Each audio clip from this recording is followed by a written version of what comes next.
Good morning, folks. If you're just joining us, thank you for joining us. We're going to wait maybe 3 more minutes to let others join us as well, and then we're going to start today's program.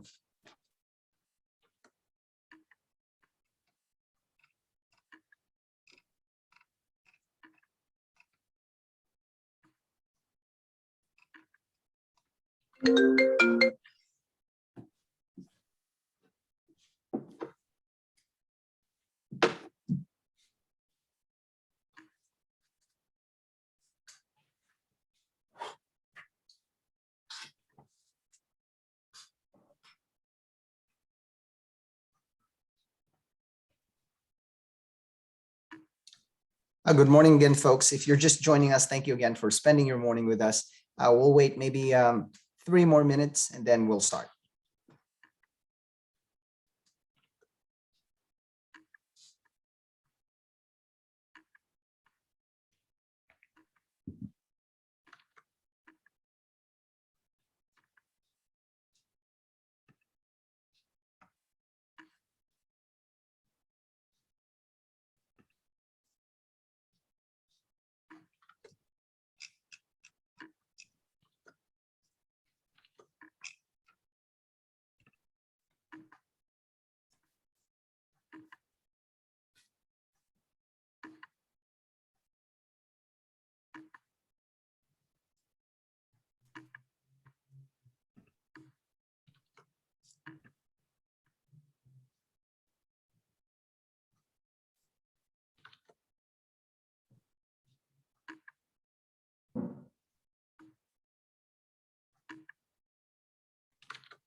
Morning, folks. Thank you for joining us. We're going to wait maybe just 2 more minutes and then we will start.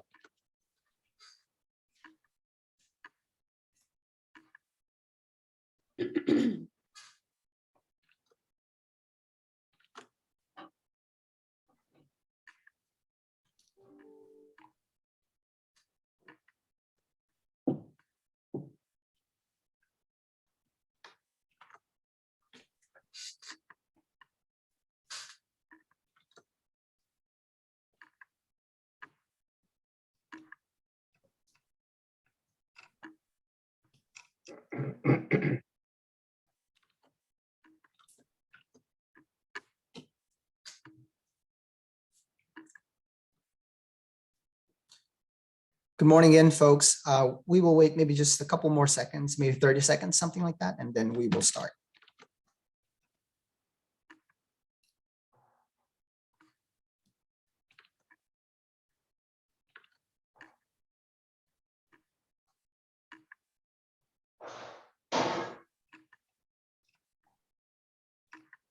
Morning.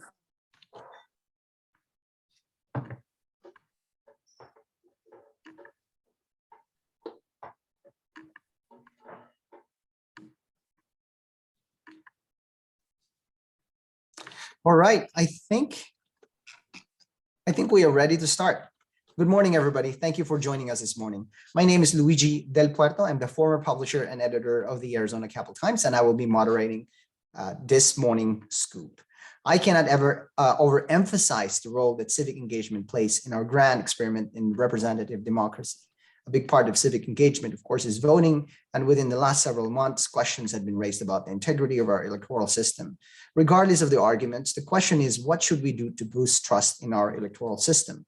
But before we get into the discussion, I want to thank the sponsor of today's morning scoop. The Center for the Future of Arizona is a nonprofit, nonpartisan organization that brings Arizonans together to create a stronger and brighter future for our state by advancing the priorities Arizonans say matter most to them. One of these priorities is civic engagement and leadership. The Center for the Future of Arizona hopes that this morning's conversation will prompt the state's leaders, policymakers, and cross-sector experts to inform policy, practice, and investments to drive the changes that Arizonans want to see. Again, thank you to the Center for the Future of Arizona for sponsoring today's morning scoop. At this point, please allow me to introduce Dr. Sybil Francis. Dr. Francis is founding member and president and CEO of the Center for the Future of Arizona.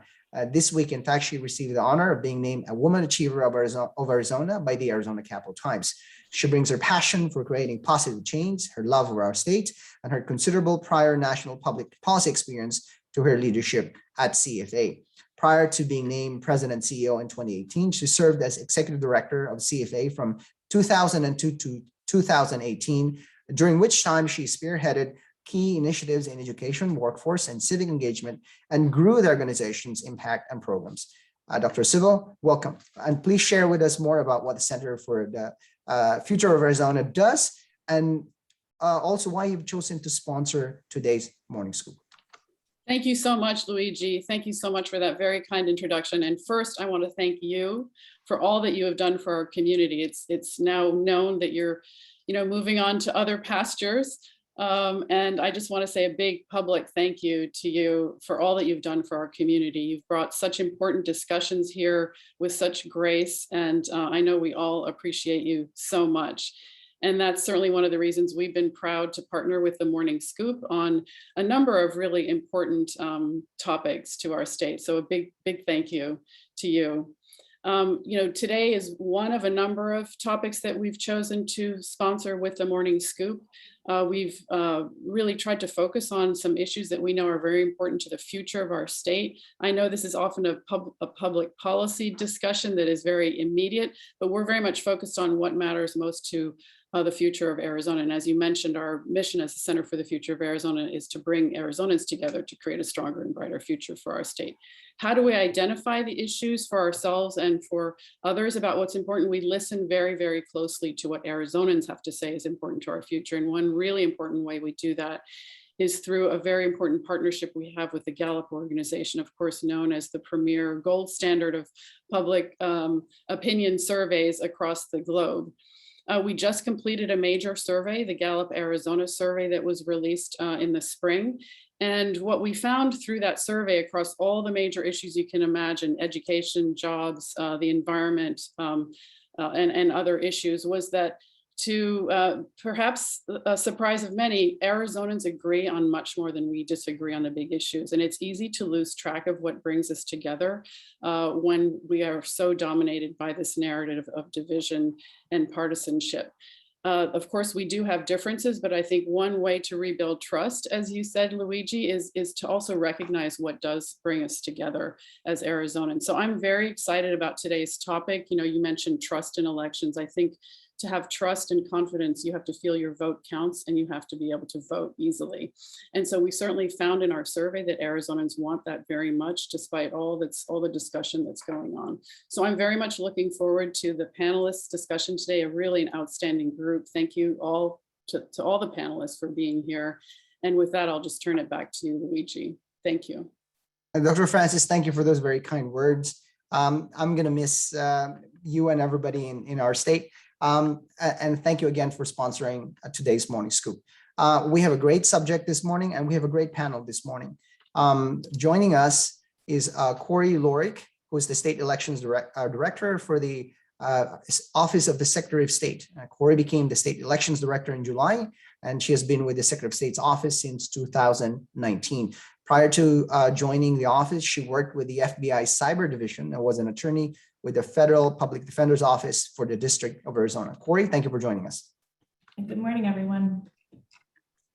Also joining us this morning is Chuck Coughlin, who is one of the sharpest political minds in our state, a 5-time winner of the Arizona Capital Times Best Political Operative Award. He's the go-to person for local and national media outlets seeking to understand politics in our beloved desert state. Coughlin served as Governor Jan Brewer's transition chairman for a 2009 transition team and was the campaign manager for Governor Simon Clinton's 1994 re-election campaign, which overcame a post-Labor Day double-digit deficit to win re-election. Under his leadership, High Ground, the firm he founded, has won more than 50 awards from campaigns and elections and the American Association of Political Consultants. Chuck, thank you for joining us this morning. Thank you, Luigi, and I'm blessed to work with a lot of talented people here and a lot of talented journalists. So thanks for the opportunity to CFA for hosting this today as well. Thank you. Also joining us this morning is Christy Tate, who is the Director for Civic Health Initiatives for the Center for the Future of Arizona. Christy has served in leadership roles spanning organizations focused on education, service, and civic engagement. And prior to joining the CFA team, she served with the National Conference on Citizenship, a congressionally chartered organization dedicated to strengthening civic life in our country. Her focus at her previous organization was on developing and leading partnerships for the Civic Health Index, which creates reports and initiatives designed to strengthen civic life in communities across the country. Before joining NCOC, she served at Georgetown University Center for Social Justice as director of the DC Schools Project. She has also directed programs for Hands-On Greater Phoenix and the Boys and Girls Club of Boston, Charlestown Clubhouse. She has a bachelor's degree from the University of Notre Dame and a Master of Arts in Liberal Studies degree from Georgetown University with a focus on social and public policy. Christy, thank you for joining us. Thanks so much. Good morning, everybody. And also joining us this morning is Luis Acosta Herrera, who is the Arizona State Director for Unite America. As you know, Arizona boasts of some of the most seasoned campaign strategists in the country, and among them is Luis. Luis burst onto the political scene a few years ago, but he shot to the top very quickly. Served as executive director for Unite Arizona, a state director for the Bloomberg presidential campaign, and a senior government affairs representative for the Arizona Chamber of Commerce and Industry, and a statewide organizing director for Stand for Children. At Kyle Moyer and Company, Luis managed legislative candidates, and as an analyst for the Arizona Governmental Affairs, he reviewed, among other things, bills for clients. He specializes in getting policy through the legislative process and in crafting outreach campaigns for clients. Luis, thank you for joining us this morning. Thank you. And to our viewers and to our listeners, we do encourage you to engage. If you want to send your question via the Q&A box or the chat box, that would be great. I want to share with you this slide from the Center for the Future of Arizona's Gallup survey. Let me make sure that I'm doing this correctly. Give me like a second here.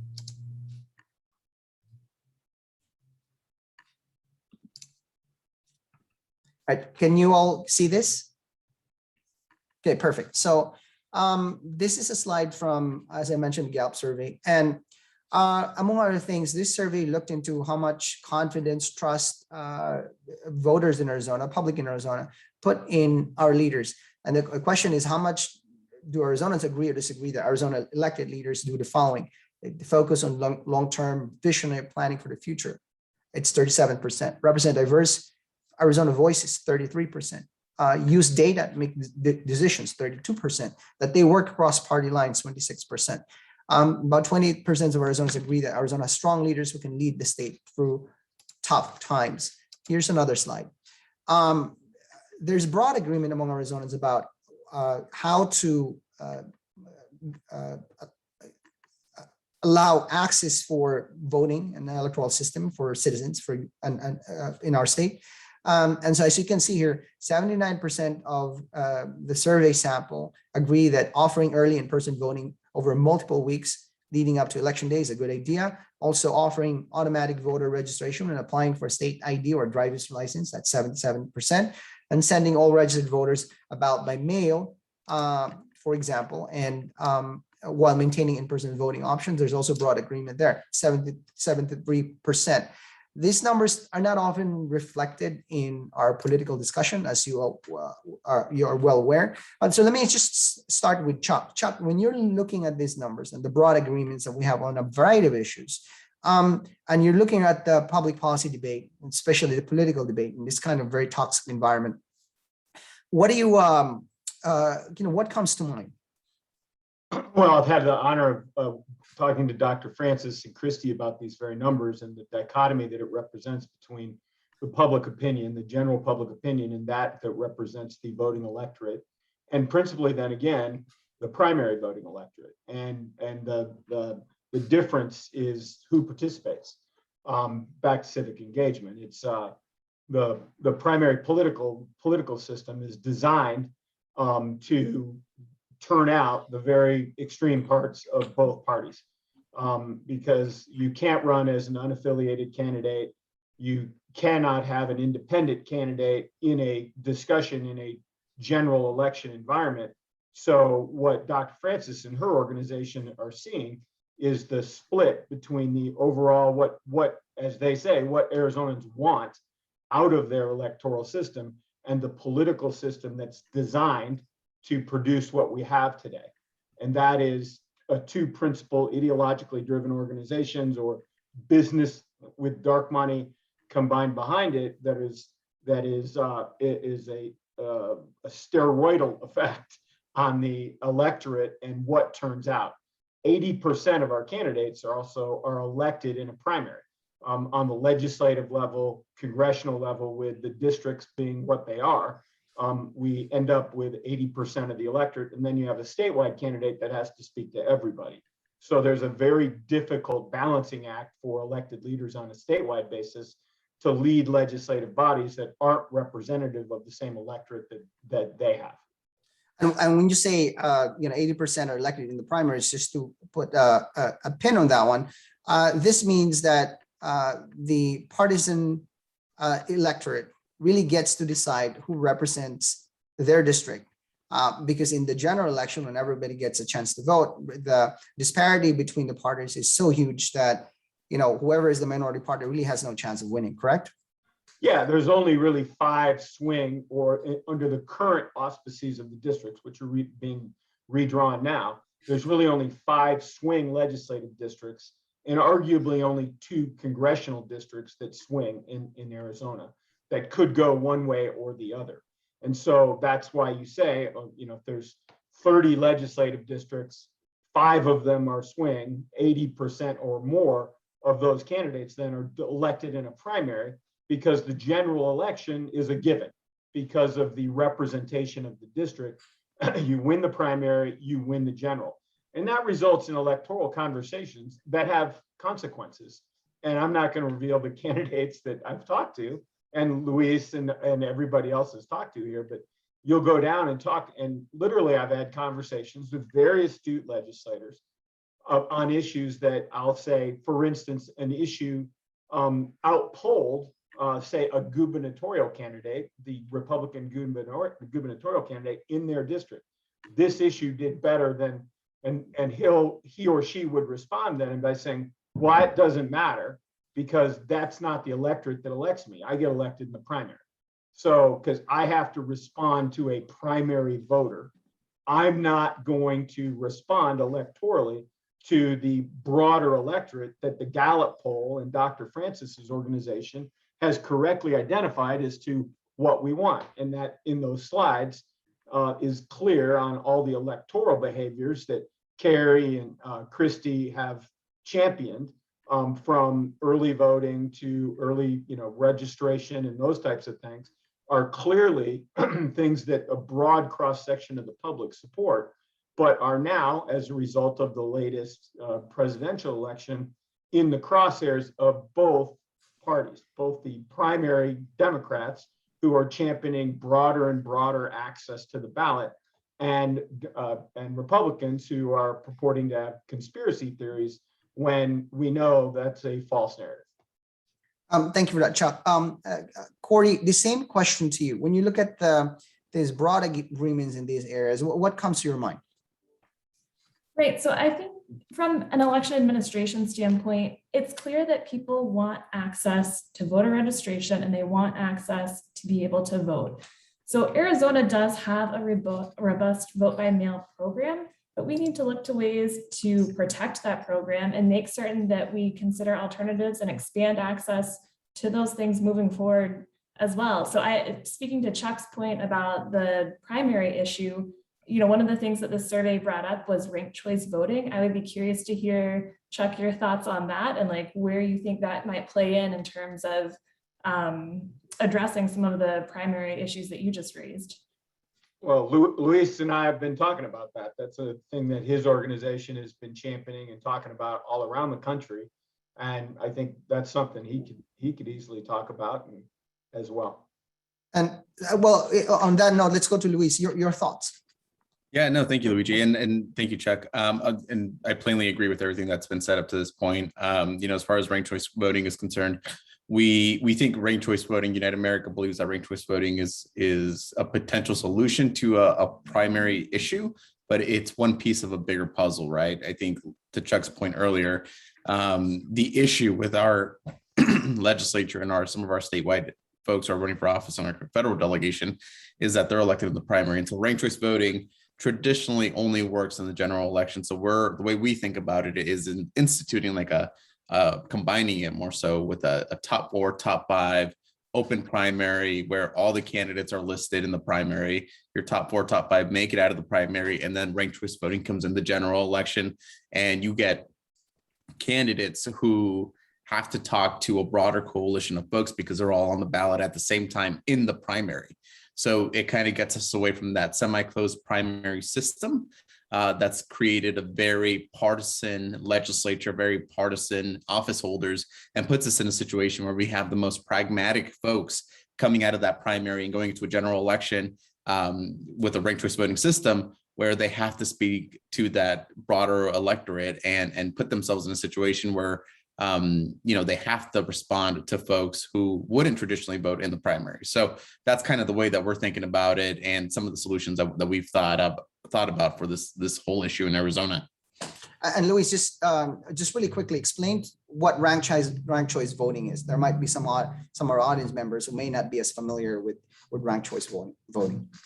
Yeah, so ranked choice voting is a system where you essentially, as the name says, rank the candidates, right? So say you have a list of 5 candidates, Republican and Democrat, and under a ranked choice voting system, you have 5 candidates on the left-hand side, and then columns with 1, 2, 3, 4, 5, right? You rank your top 5, your top 4, however many. You can rank up to 1 if you only want to rank one person, or you can rank all 5. And so you basically rank them in order of your preference. So in a situation where maybe there's a candidate who doesn't traditionally, under the current system, would have an opportunity to make it or have a realistic chance, but that's somebody who you really want, and that's somebody who you really believe in, you have an opportunity to rank them, knowing that your second tier candidate who maybe has a better chance at making it through the election and actually winning can still garner your vote if the first person is knocked off. So the way it works is you rank all 5, there's a tabulation. The candidate with the least amount of votes is eliminated after the first tabulation, and that person's votes are reassigned accordingly to the next folks, right? So your vote essentially as a voter continues to count and is continued to be tabulated throughout the process. So the tabulation process keeps going until somebody reaches 50+1 or the majority of votes, or in a multi-member district, you get the 2 candidates, just depending on how the wording is established. Thank you for the explanation, Luis. Christy, I want to ask you, when you were designing the survey, and then when you were getting the result, what was the most remarkable thing that, what was the thing that really stood out from the results? Absolutely.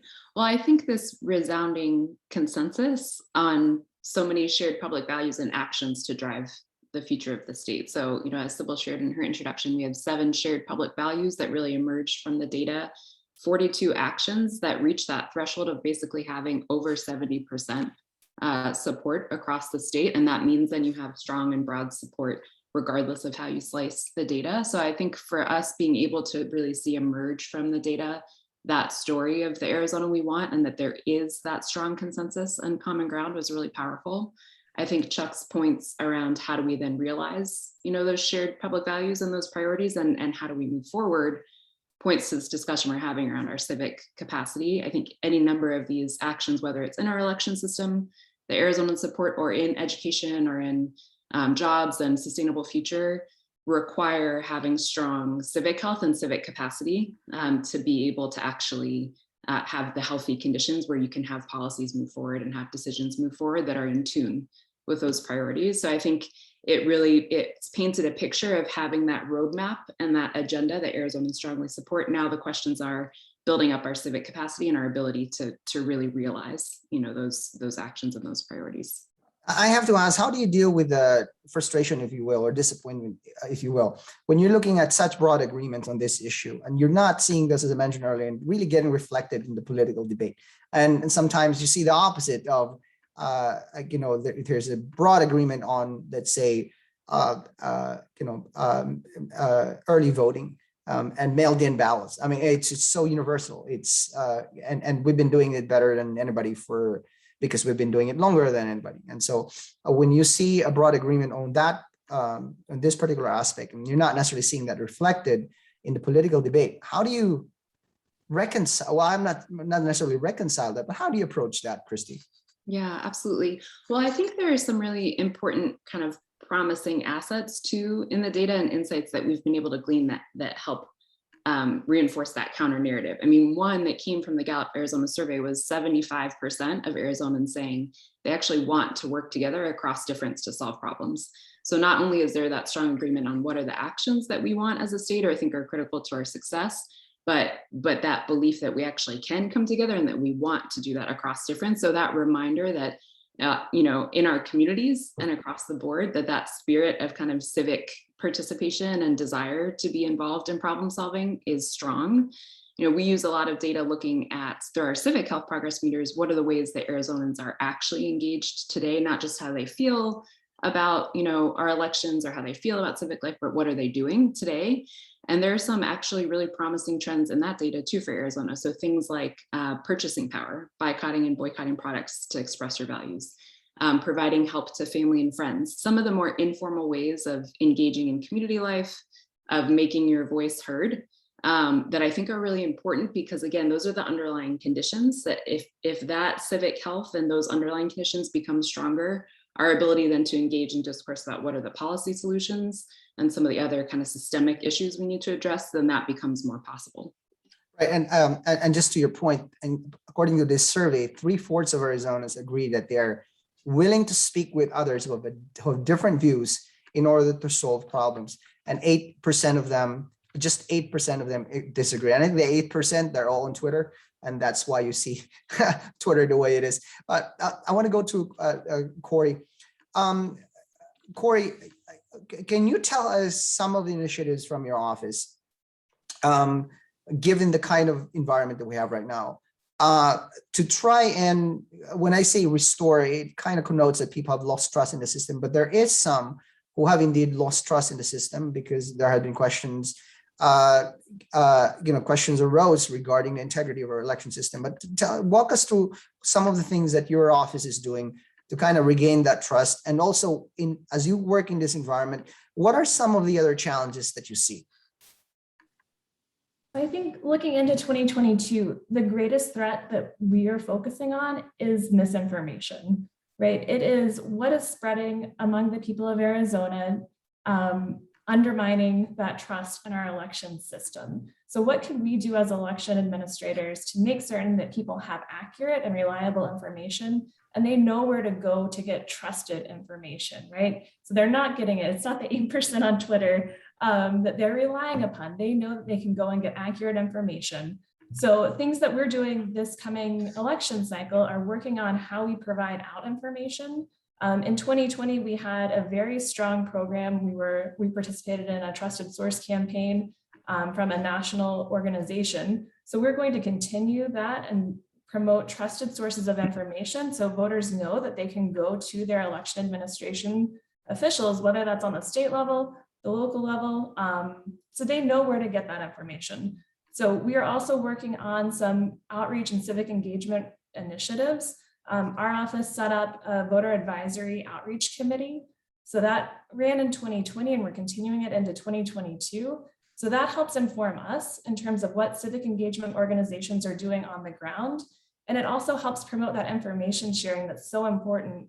We have information to share out, but we also want to hear what's happening with voters on the ground. What information did they need that we can start promoting on a wider scale? We're going to be doing some town hall events too, leading into 2022. We kicked off the first one on National Voter Registration Day back in September. So we're going to be holding those into 2022, again, as a way to promote information and let voters know where they can find that information. Thank you for that. I want to ask Chuck. Chuck, you see this degree of polarization that's happening in the kind of environment that we have right now. I do want to ask you, what are its ramifications if in the long term, in terms of, among other things, public policy? What does this mean for us if we're not able to arrest this degree of polarization? Well, let's just take it to Arizona. I mean, the most important things in Arizona are like infrastructure issues and water. We've got a great history of resolving significant public policy issues around water because that would dictate the future of our state. the Salt River project start, the little dam project, the military bases come out here, the CAP gets built, the freeways get built, APS builds a little power plant called the largest nuclear power plant in the country because everybody cooperated in understanding what those benefits were to the larger group. And it was based on aspirational desires, not fear. And the current political dialogue is completely built around fear, which is not good, for instance, for political process of solving water. Right? The politics of scarcity are scary. So you need reasonable people in the room. You need a political system that encourages cooperation and compromise. That's what DCP was when those people got together to solve the larger water challenges as it relates to the Colorado River. That's not what our current system encourages. Our current system, as we were talking before the debate, the discussion starts today, the gubernatorial race in Virginia now is about a culture war about schools, about how we learn things in schools. It's really not about racism. It's really not about the book. It's really about one side trying to drive the debate one way, the other side trying to talk about the value of maybe a liberal arts education and how we learn, how we learn to train ourselves. And the culture is taking over both of those. And the political parties are driving both of those conversations because it's in their best interest to polarize the electorate. Now, with all this money flowing into politics these days, it's a search for power and money to activate those two parties. It's not a system that serves the public anymore. It's an industry. There's a book that my good friend Sarah Smallhouse sent to everybody about the political industry. It is an industry. Yeah, I've been a member of it. But I've also seen how, when it used to work very effectively. I've been fortunate to be a part of, working for John McCain, working for Grant Woods, God rest his soul, Fife Symington, Jan Brewer, where we actually got things done. I think she's actually watching today. So,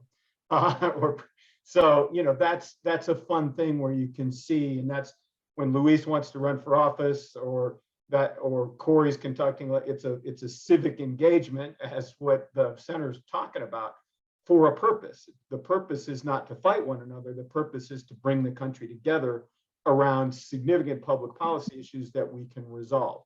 Well, that's not getting done anymore. So we get a devolutionary effect. I was picking up my dry cleaning the other day. The guy's got a help wanted sign out. He's like, I can't get anybody to work. And he goes, I think it's a multi-pronged problem. And I go, yeah, we're not letting anybody in anymore. We're probably economically incentivizing some people not to participate in the workforce. We're having a wake-up call about the service industry in general and how they're underpaid, because our public policy system is stagnated. It's no longer a constructive dialogue, which Dr. Francis and Christy aspirationally, and most of the public aspirationally, want it to be. It's not about that anymore. It's about a war for money and power. And I think I do want to point out, and Chuck, you're absolutely right.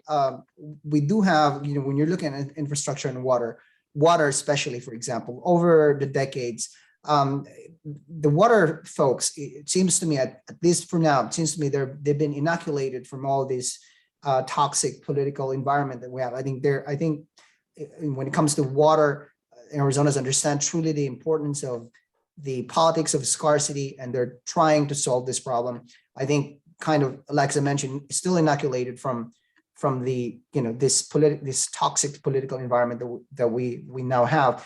Luis, I want to ask you, we hear really there's a sharp division between those who question the integrity of our electoral process, for example, and those who say, look, it's nothing's wrong, it's working perfectly. And I do want to ask you, as a political operative, how do you bridge that gap? What do you do at a personal level, at your level, when you're doing your campaigns, when you're talking to candidates? How do you begin to narrow this gap that we're seeing right now? I mean, that's a difficult question to answer. I mean, I'll tell you that from private conversations with folks who've supported things like the audit and whatnot, they really don't believe that it was a fruitful venture, and they only really did it, to Chuck's point earlier, because of this whole partisan primary issue, right? And that's the only reason that they went along with it.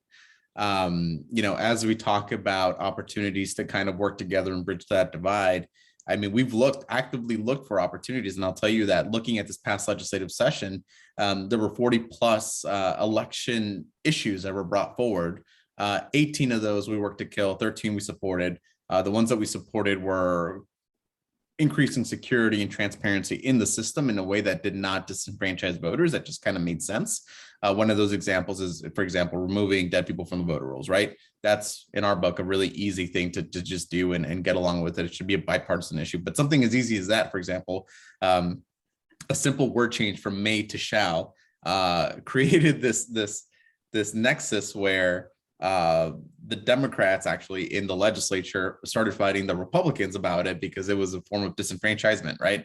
And so it's something as easy as that turned into this volatile issue, right? Whereas we also had other issues where there was a bill that was floating around for a little while that required a notary signature on early ballots. That was just the dumbest thing I've ever heard. In those situations, you kind of just sit there and you watch people just sign on to these bills because they recognize the fact that if they don't do it, you're going to have a situation like, Senator Ugenti had, where she was booed off the stage over at the Trump rally because she wasn't conservative enough. And in my book, she's one of the most conservative members in the legislature. And that whole entire situation was caused because, she didn't put forward some of Senator Townsend's bills that did X, Y, Z and were aligned to that side of the aisle's agenda. So as we try to have these conversations, I mean, people just generally get it, but they're scared. They're either scared of their primary electorate, or they actually think that something's wrong. And we reached a point, I think, in our political system where, people just don't want to have conversations, just completely candid and honest. They just don't. They would rather not, and they would rather just go along and do their own thing and figure it out by themselves. And I think that's why we get back to this place where we have to figure out a way as Arizonans to fix the way that we elect these people to office, because what we have right now is just not working. Thank you for that, Luis. I want to go to Christy. And Christy, beyond engaging in voting, there are other ways that Arizonans can participate in our civic life. And I'm wondering if you can talk about, where do you see the opportunities are to take action?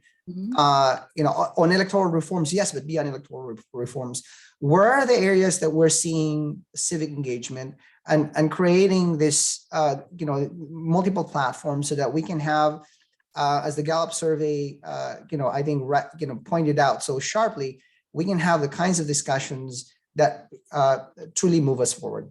Yeah, absolutely. Well, I think, just to offer one example that speaks directly to the cycle that we're in, right? So we're talking about the fact that low voter participation in the process and yields particular outcomes, and we're stuck in this cycle where their Arizonans then feel disenfranchised and disillusioned with the system. And we know that from the data too. We have data that from the Census Current Population Survey that probes why people don't vote.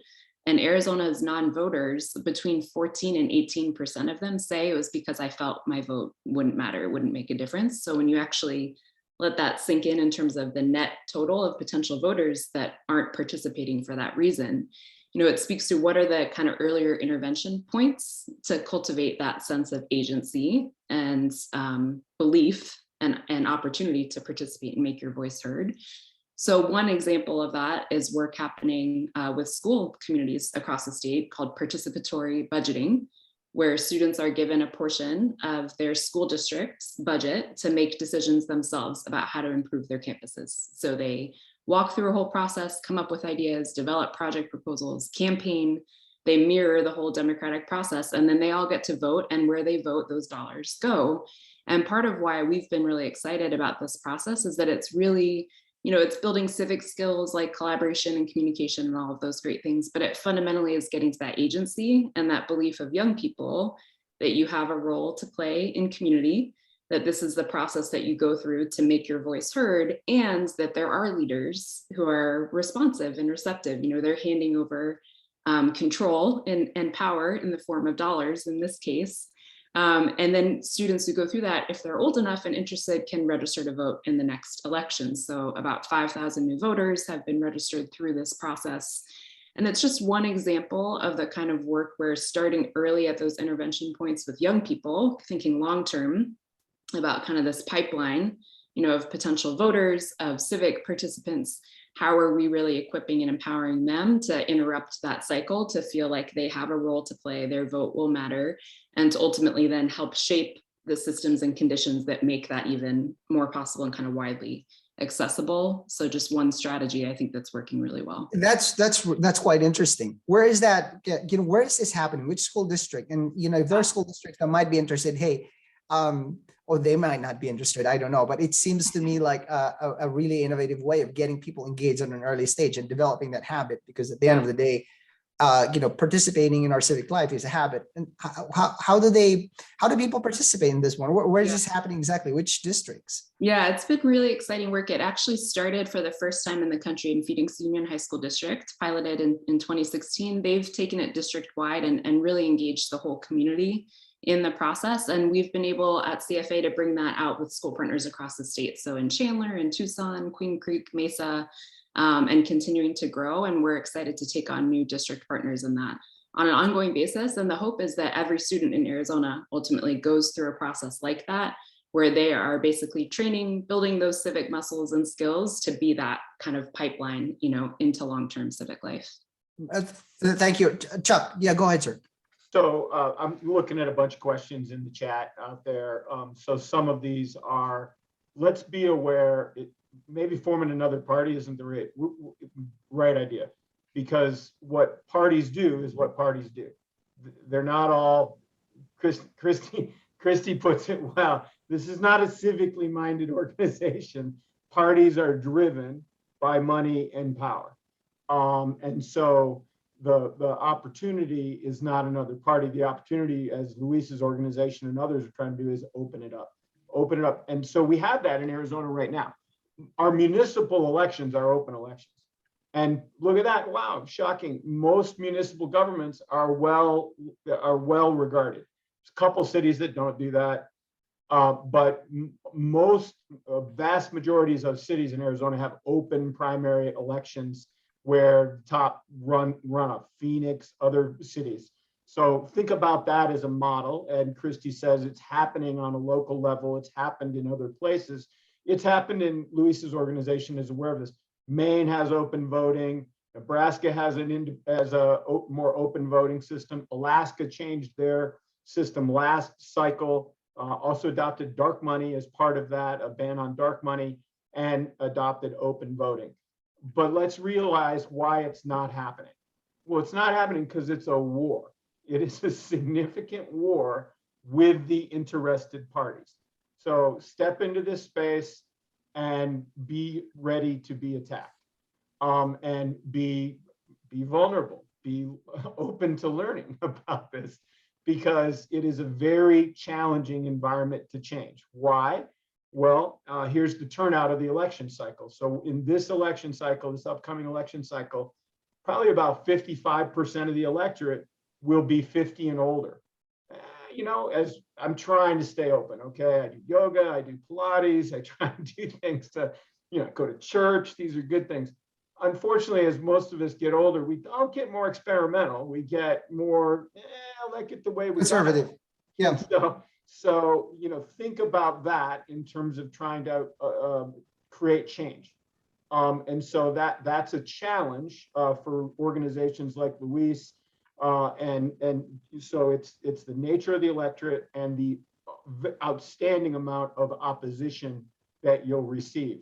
It will not happen at the legislature because they own this system. They run in this system. They are empowered by the system. So it's not going to be done legislatively. It will have to be done on the ballot.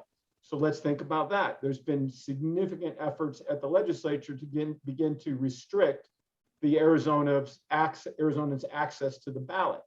That's restricting the ability to address these types of things. And so be aware of those efforts when they take place at the legislature. That's really getting at the heart. Arizona's constitution, adopted in the early 1900s, was seen as a really progressive document because we dragged the primary out of smoke-filled rooms into a public space where you had to go vote for it and compete with those parties on an open ballot. Well, I've said the primary system now has become the virtual smoke-filled room of people shouting at each other and people eviscerating each other. Who can be the most this and who can be the most that? And you know that has created a smoke-filled room of a primary. So this cycle, but what's happening as a result of that, more and more people are leaving both parties. So we've seen after the January 6th incidents, we saw record numbers of Republicans leave that organization. But what we're now seeing as a result of the debate on Capitol Hill and squeezing people on partisan lines up there, we're seeing more Democrats leaving the Democratic Party as a result of that. So the largest segment of the electorate now, or near largest, I think it's the largest now, is unaffiliated voters. No one party today can win a statewide election. So it's what we're anticipating in this 22 cycle is 42% Republican, 34% Democrat, and 24% other. So how did Joe Biden win Arizona? Yeah, he won Arizona. He won it by winning about 20% of Republicans, a majority of unaffiliated voters, and about 95% of his own party. But you cannot win it on a statewide basis. And everybody goes, well, great, that's what's happening. That's not what's happening on the district level. That's not what's happening in the partisan primary level. Right. And now you're seeing organizations like the Center for Turning Point America actually recruiting people to be Republican precinct committeemen. Many who have never voted before, who were just being driven into the Republican organization. And it's like an episode out of Aliens. You know, they show up and they birth these people into the room. And now all of a sudden, that Republican Party that Jan Brewer was a part of, that John McCain was a part of, that Grant Woods was a part of for a lot of his life, is no longer that party. It's driven into this partisan realm. Yeah, I want to go to Corey, and Corey, I've got two questions for you. I think somebody mentioned the level of voting engagement, and correct me, Chuck, if I'm wrong, but I think I'm right. Roughly around 20% of eligible Arizonans vote in non-presidential election years, and that means and during the primaries, which means 20%, only 20% of Arizonans truly decide the kind of political makeup that we have in the state legislature, something like that. But Corey, I want to go two questions for you. What are you doing in your office to, well, it's a broad question, but to increase voter participation? That's one, and especially geared toward 2022, but also beyond 2022. And what partnerships are you having right now with groups to kind of move us in that direction? Right, so I definitely want to take a step back here and address some of the things that Chuck was pointing out, and this segues into what Christy was saying too. Like, yes, like there is a major divide, but I think what this Gallup survey also showed us was that we have so many new people coming into the state, as well as so many people in rural communities, as well as if you look at the numbers of 18 to 34-year-olds who responded to the survey and what they wanted, they kind of counter that 55 and plus demographic that Chuck was talking about. So keeping all of those things in mind as we think about expanding voter access and who is going to be voting in future elections is really important. So how do we reach those folks? And how do we make certain, again, that they know how to register to vote and what their opportunities and rights are when it comes to voting? And again, it goes back to information, right? So what we are doing in terms of voter registration initiatives is making certain that we push that information out there and that we work with county election administrators to know that they have the right information. They have a very robust practice and experience in terms of getting that information out to their communities and their voters. So we seek to amplify the work that they're doing as well. Again, we're working on those town hall events, working on other public participation events, so folks know how to register. what I recommend to every person, if you're an eligible voter, check your voter registration status regularly. Like, this is not a, okay, election year has rolled around. We have elections all of the time. One is happening this coming Tuesday, and it's really important to get involved. You know, Chuck was mentioning their efforts on down ballot races. Well, you have a voice in that. If your jurisdiction has an election, go vote. Like, make certain you're registered, make certain you're eligible, and then go cast your ballot. I think that is a major way that we're going to see change in this. You know, in terms of the doom and gloom that Chuck was talking about, yeah, like it is rough, but I think there are ways with all of the different voting segments that are out there to engage them and make certain that they have that information to be able to go and actually cast their ballot and know what's happening. But it's so critical to get involved with these jurisdictional elections, as well as vote down ballot too on all of the issues. Right. And when you say jurisdictional elections, you're talking about municipal elections, like school district elections, and other elections that are happening, not the state level, not at the legislative level. And what do you call this one? And when you say check your voting status regularly, what is regularly? How often is that? And exactly where do you check? How do you check your voting status? And where? Which website do you go to? Great question. Okay, so everyone go to arizona.vote, and that has the link to take you to check your voter registration status. If you're eligible to register and you haven't registered yet, you could potentially register online. So arizona.vote is the website that will take you to all of those resources. And in terms of how often to check it, I think it really depends. Like, I would recommend checking it once a year, making certain that you're up to date. Leading up to an election, a major election, check it then as well. So there's no penalty. You can check it as much as you would like to, but people move, they forget to update their registration. And I think it's just really important that, we go through that as part of the civic engagement process, knowing, what your voter registration tools and resources are. When you're talking about updating your voter registration, when you moved, when you switch districts, or not switch districts, when you moved to another district, or you move to another state, for example, I mean, that really the level of engagement that's required is pretty high. That means you're intimately attuned to, the electoral system. It's a habit that has to be formed, and that takes quite some time. I want to go to Christy and Luis. Let me just start with Luis then. Chuck mentioned that a lot of the major things, the big things that he wants to happen probably are not going to happen out of the legislative process. But we do have the session that's coming up here pretty soon, starting in January. What are some of the things that you would suggest that the legislature tackle that truly would have bipartisan support? Something that's feasible, doable, concrete, that would help us move in the right direction, but also will get buy-in from both parties. Yeah, I mean, I think that's the question of the hour as well. There's not much bipartisan work happening, I think, at the legislature around the electoral issues. I think right now we're at a point where the general population just has questions, maybe not mistrust, but questions around the way that elections are administered because of the things like the audit and all the national level media that's been coming out federally and with the high emphasis on Arizona. I would say, and I would recommend to our legislators that they focus on real pragmatic election security, transparency items, get away from disenfranchising voters or pushing voter suppression-esque laws, and instead focus on working with our county recorders and our Secretary of State's office on identifying ways to actually making it easier to vote while increasing security at the same time. I mean, those things are realistic. I had a conversation with Maricopa County Recorder Richard a couple of weeks ago, and he let me know that there were a couple places out there where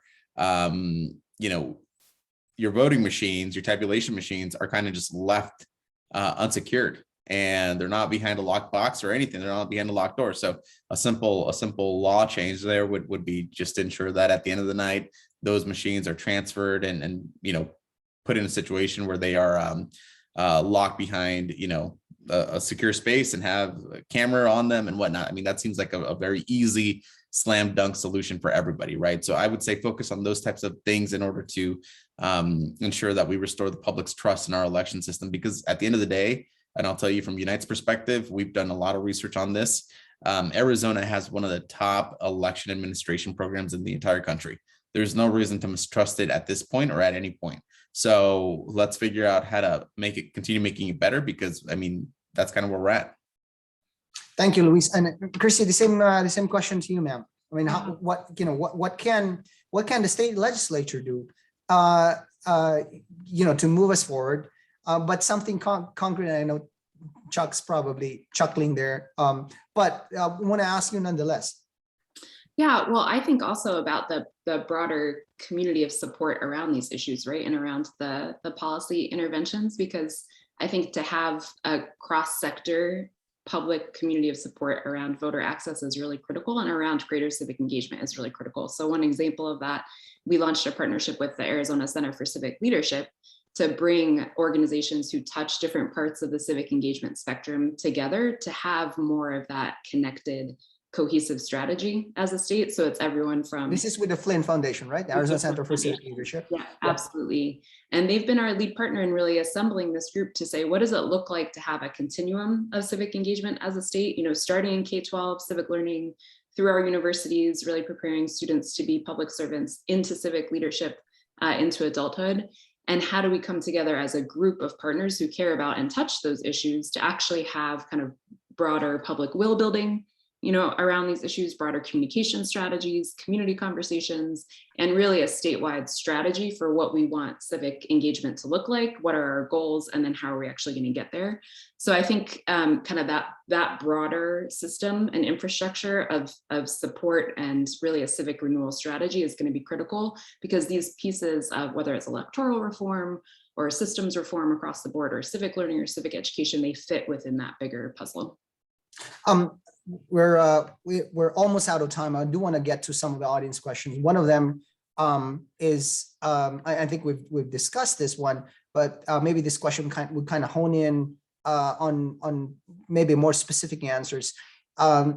Chuck, this might be something you'd want to take. What can we do to help depolarize the system that we now have, de-escalate, the toxicity, if you will, of the environment right now? So unaffiliated voters can participate in primary elections and should.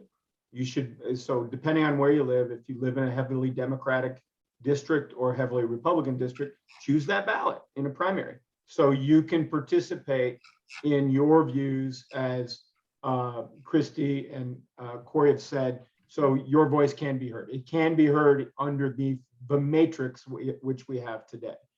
And so participate. That helps create a more competitive environment. And so do that. You may not like it, but go get a primary ballot.